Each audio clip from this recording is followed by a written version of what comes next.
Če me vprašate osebno, pa vam lahko rečem samo to, da gre za mlade, odrasle ljudi, za katere vsekakor verjamem, da razumejo in tudi prevzemajo odgovornost za svoja dejanja. To je tisti prvi korak v svet odraslosti. Ampak dijaki tega niso želeli. So rekli, da oni se pa z državnim sekretarjem pač ne bodo sestali.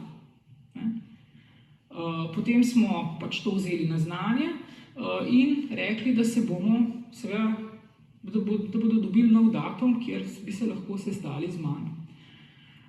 Vmes pa se je zgodila peticija, vmes so se zgodili neki nenavadni protesti in pa tudi nekako ni bila več izražena neposredna želja po tem, da bi se lahko v enem takem, bom rekla, umirjenem dialogu sestali in pa pogovorili.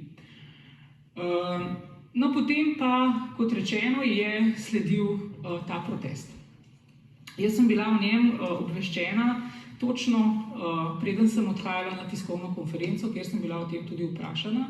Obveščena sem bila pa na ta način, da so se zgodili protesti, pokazali pa so mi sliko z teh protestov. Eno samo sliko so mi pokazali, na tej sliki so bili 3 dijaki, nosili so transparent, bili so na varnostni razdalji drug do drugega in nosili so masko. In tisto, kar je bil moj odziv in pa moja prva misel je bila, poglej, še ena skupina dijakov, ki se odgovorno obnaša, ki razume in hkrati sporoča svoj glas.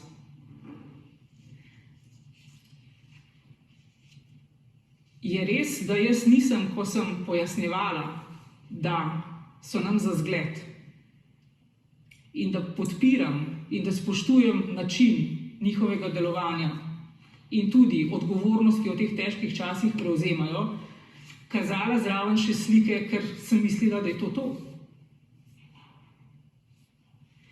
Vendar pa,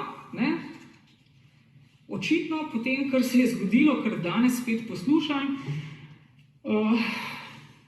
si težko mislim kaj drugega kot to, da je pač tole odraz stanja, v katerem se ta trenutek nahajamo. Ko v resnici pohvala za zgled postane očitno uporabno orodje za to, da se verjetno meni osebno spet izpostavlja kot neko arogantno osebo. Glejte, ni bilo in mi verjemite, da ni na tak način bilo mišljeno, ker sem videla to, kar je predstavljalo zgled. Zakaj so bili in na kakšen način zaradi samih delovnih nalog nekoga drugega potem narejeni tam popisi, tega pa jaz ne vem. Tudi ni to stvar moje odgovornosti. Ampak po tisti sliki sodeč, jaz mislim, da smo lahko vsi samo zelo ponosni na te dijake in da vsekakor ne bodo dobili nobene kazni, ker razloga za njo sodeč po tisti sliki v resnici ni.